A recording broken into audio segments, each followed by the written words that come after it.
Compass ধারাবাহিকের আজকের পর্ব ধারাবাহিকের শুরুতেই আমরা হসপিটালের দৃশ্য দেখতে পাই। সেখানে কম্পাস তার মায়ের রিপোর্ট দেখে অনেক খুশি হচ্ছিল, কারণ তার মা আগের থেকে অনেক বেশি ইমপ্রুভ করেছে।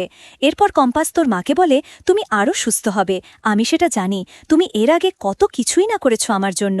লোকের বাড়িতে কাজ করেছ, আমি মোনা ম্যাডামের হয়ে পড়াশোনা করেছি, এমনকি তোমার পেছন পেছন ঘুরতাম।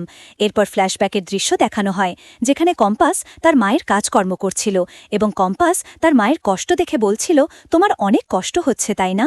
কম্পাসের মা বলে, কিসের কষ্ট? কষ্ট পড়লেই কেষ্ট মিলবে। এরপর সিন ঘুরিয়ে আমাদের আবারও হসপিটালের দৃশ্য দেখানো হয়।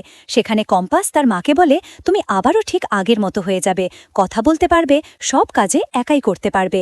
এরই মধ্যে নার্স কম্পাসকে বলে, আপনার মায়ের 10 মিনিট পরে একটা ঔষধ দেয়ার আছে। কম্পাস বলে, ঠিক আছে, আপনি 10 মিনিট বাইরে থেকে ঘুরে আসুন, আমি মায়ের সাথে কথা বলে নিচ্ছি। পরের সিনে আমাদের অভিজ্ঞান দত্তকে দেখানো হয়। সে খবরের কাগজ দেখার পরে শারীরিকভাবে নিজেকে অসুস্থ অনুভব করছিল। তখন শ্রেষ্ঠা তাকে ধরার চেষ্টা করে, কিন্তু অভিজ্ঞান দত্ত এবং মোনা তাকে কিছুতেই ধরতে দেয় না।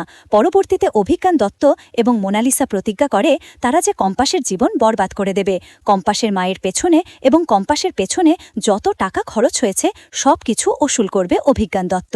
পরের সিনে আমরা আবারও হসপিটালের দৃশ্য দেখতে পাই। সেখানে কম্পাস তার মাকে সেই লাল ডায়েরিটা দেখায়, দেখে অবাক হয়ে যায় এবং সেটা হাতে নিয়ে কিছু একটা বলার চেষ্টা করি। কম্পাস বলে, এটা বাবার সেই ডায়েরিটা যেটা বাবা কখনোই কাজ ছাড়া করত না। আমার মন বলছে আমি বাবার কিছু একটা খবর পাবো, হয়তো বাবা বেঁচে আছে, আমি ঠিক তাকে খুঁজে বের করব। এসব কথা শুনে কম্পাসের মা অবাক হয়ে যায়।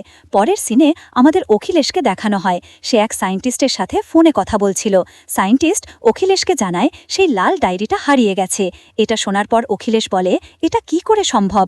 ওই ঘরের খোঁজ তো কেউ জানে না, কি করে সেটা হারিয়ে যেতে পারে? সায়েন্টিস্ট বলে, সেটা তুমিই ভালো করে জানো, হয়তো তুমি নিজের কাছে ওটা রেখেছ, আর নয়তো অন্য কেউ সরিয়েছে। তুমি বাড়ির লোকজনদের উপরে নজর রাখো। এসব কথা শোনার পরে অখিলেশ চিন্তায় পড়ে যায়, সে ডায়েরিটা কে নিল। পরের সিনে আমরা বিহানকে দেখতে পাই। সে হন্তদন্ত হয়ে গাড়ি চালিয়ে তার বোন মাহি এবং ভাইয়ের কাছে উপস্থিত হয়। বিহান গাড়ি থেকে নেমেই তার বোনকে জিজ্ঞেস করে, কে তোদের বিরক্ত করছে, কোথায় সে? কথা শুনে বিহানের ভাই হাসতে থাকে। তখন বিহান রেগে যায় এবং বলে, তোরা কি মজা করছিস আমার সাথে? মাহি বলে, তুই রাগ করিস না, এটা ছাড়া আমাদের আর কোনো উপায় ছিল না। এরপর মাহি মোনালিসাকে দেখিয়ে দেয়। বিহান মোনালিসাকে দেখে কিছুটা শান্ত হয়ে যায়। পরের সিনে আমরা অখিলেশকে দেখতে পাই। সে বাড়ির বাগানের দিকটা খোঁজাখুঁজি করছিল। তখন তার কম্পাসের কিছু কর্মকাণ্ডের কথা মনে পড়ে যায়। এরপর অখিলেশ ভাবতে থাকে কম্পাস সেই ডায়েরিটা নিয়েছে কিনা। পরের সিনে আমরা কম্পাসকে দেখতে পাই। সে তাড়াহুড়ো করে বাড়ি থেকে ফিরছিল এবং বলছিল, হঠাৎ করে কেন আমাকে এত তাড়াতাড়ি বাড়িতে ডেকে পাঠালো, কিছু হয়েছে কিনা। অন্যদিকে আমরা আবারও বিহানকে দেখতে পাই। সে মোনালিসাকে দেখার পর মাহিকে বলে, তোরা কিন্তু একদম এই কাজটা ঠিক করিসনি, কলেজে আমার ইম্পর্টেন্ট মিটিং ছিল।